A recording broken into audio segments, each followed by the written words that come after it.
We have a champion in the NHL that we'll discuss a little bit today, compare the roster build to what's going on here in Buffalo, and we now have Stanley Cup odds for 2023. Where do the Sabres rank?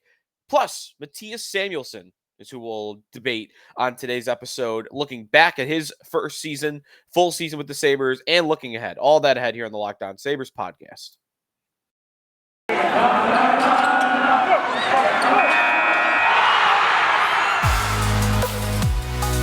You're Locked On Sabres, your daily podcast on the Buffalo Sabres. Part of the Locked On Podcast Network, your team every day.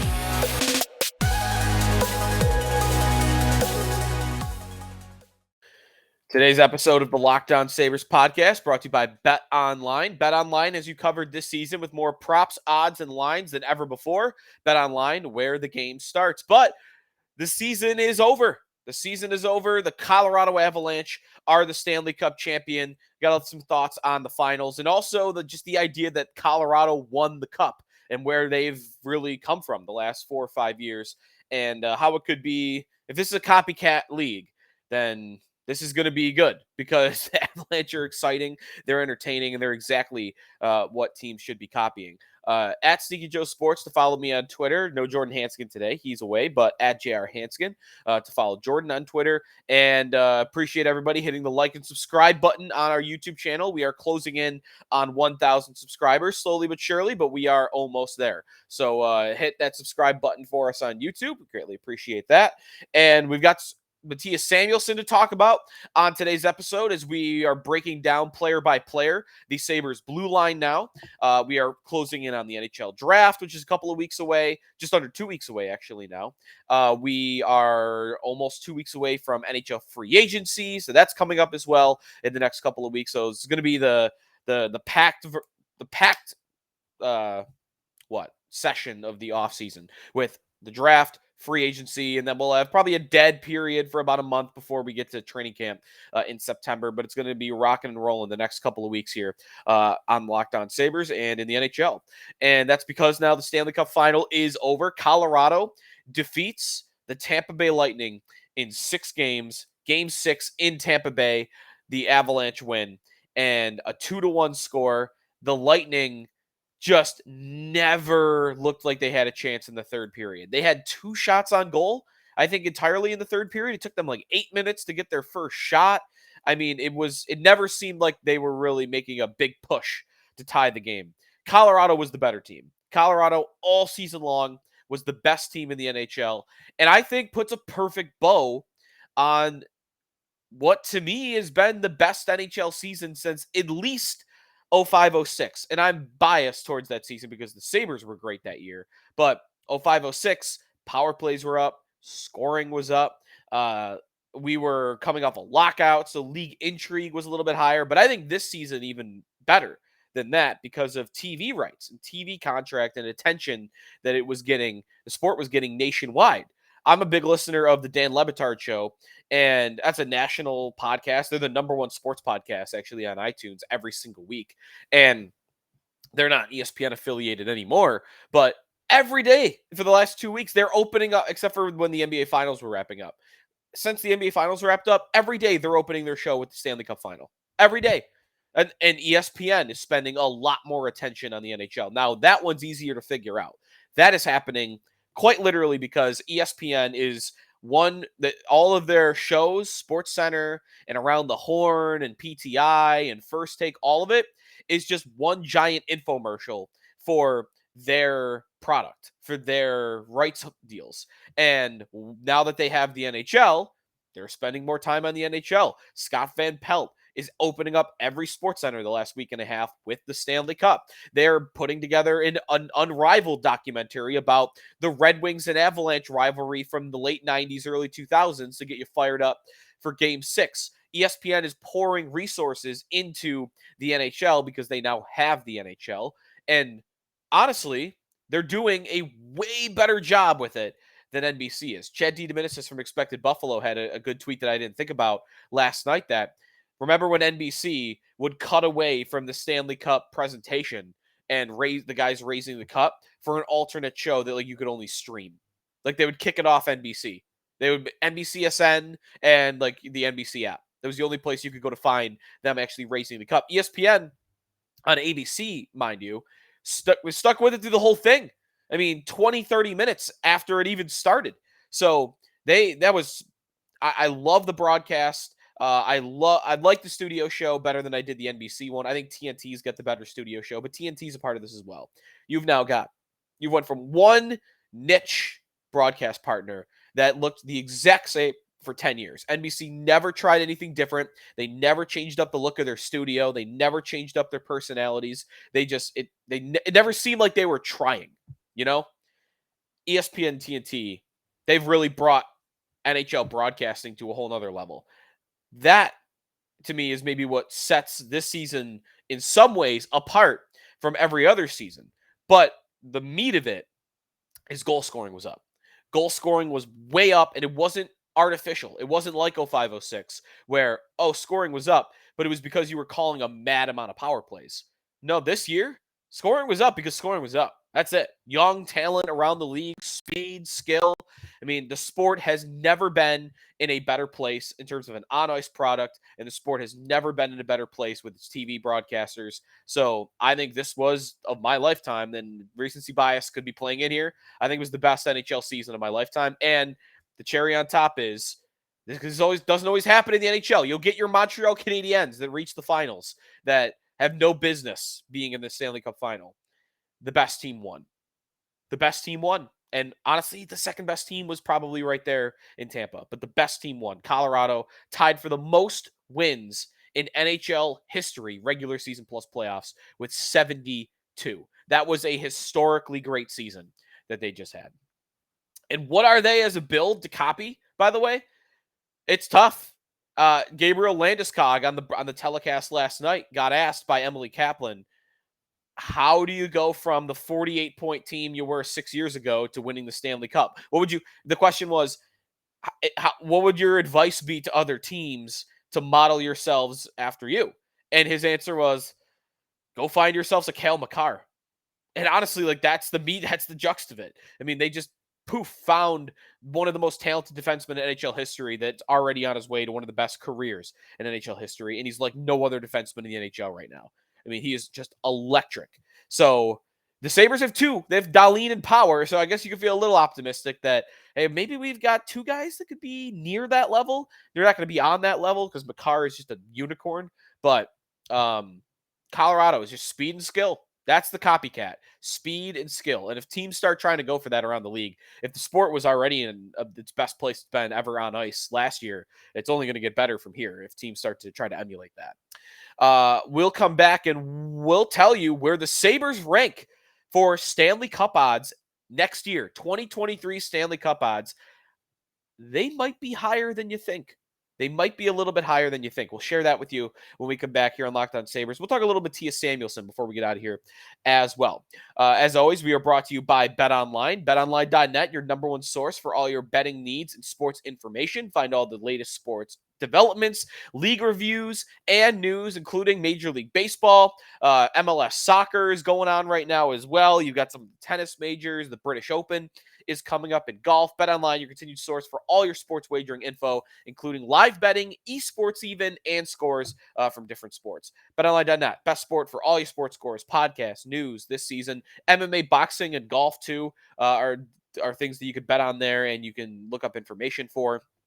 Head to the website today or use your mobile device to learn more about the trends and action. BetOnline, where the game starts. Joe DiBiase back here on the Locked On Sabres podcast. All right, the season is over. The Avalanche are the Stanley Cup winner. Tampa, it would have been kind of cool to see a three-peat in my lifetime. I'm not sure in the salary cap era we'll ever see a three-peat. So I don't care about it that much, but it's possible in my lifetime. That was the only chance to see a three-peat. But Tampa still super impressive what they've done the last 3 years. They lose. Colorado wins. Where are the odds set? Now that the season is over, where are the odds set for next season? Well, one particular sports book has the Avalanche, no surprise, as a favorite once again. The favorite at minus 380 to win the cup next year. A massive favorite, too, because the next closest team is the Leafs in second at plus 800. Who's after that? Tampa Bay, Florida. Then there's Vegas Golden Knights plus 1400. Carolina, Eichel's Vegas Golden Knights. We could root against them again next year if we want. Where do the Sabres rank? Well, your inclination might be, is our sports books or the national media going to be giving the Sabres respect going into next year? We'll see what happens in the offseason as it pertains to that. But it's a good start in terms of how much respect they're getting. The Sabres rank 19th, tied for 19th for the best odds to win the Stanley Cup next season. Is that not pretty surprising? I would have guessed low 20s. And they're 19th, the same odds as the Detroit Red Wings. Better odds. The Sabres have better Stanley Cup odds at plus 5,000. So 50-1. 50-1 to win the Stanley Cup. Better odds than the Nashville Predators, the Philadelphia Flyers, the Winnipeg Jets, the Ducks, the Senators, the Devils, the Sharks, the Blackhawks, the Kraken, the Blue Jackets, the Canadiens, and the Coyotes. The Predators are maybe the most surprising one there because they've got an interesting offseason coming up. They just made the playoffs, and I know they got swept by Colorado, but they didn't have their star goaltender, UC Saros, for the whole series. So they've got one of the best goalies in hockey in UC Saros. They've got one of the best defensemen in hockey, probably the second best defenseman, who had 87 points this year. Maybe 97 in Roman Josi. And they've got some good forwards. Matt Duchene's a good forward. Like, they've got guys, but Philip Forsberg's a free agent.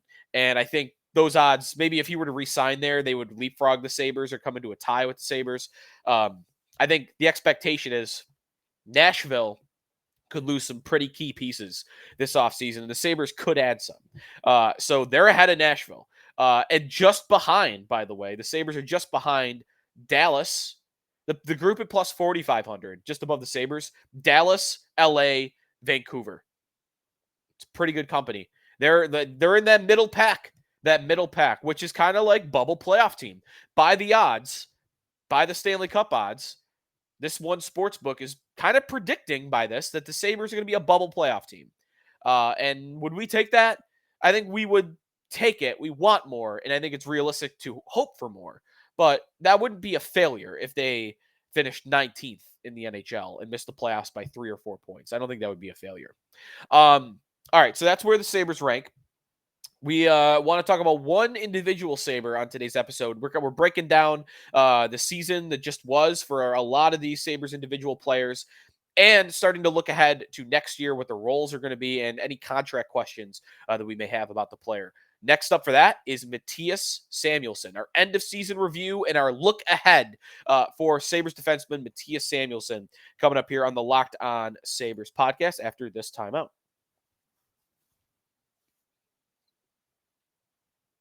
Welcome back to the Locked On Sabres podcast. Joe DiBiase, and we have our next end-of-season review and look ahead for the Buffalo Sabres, and we are now going to Mattias Samuelsson. If you missed our last episode, talked about Rasmus Dahlin, talked about Henry Jokiharju. We'll get to Owen Power, and then we've got a lot of draft coverage coming your way in the next couple weeks as well.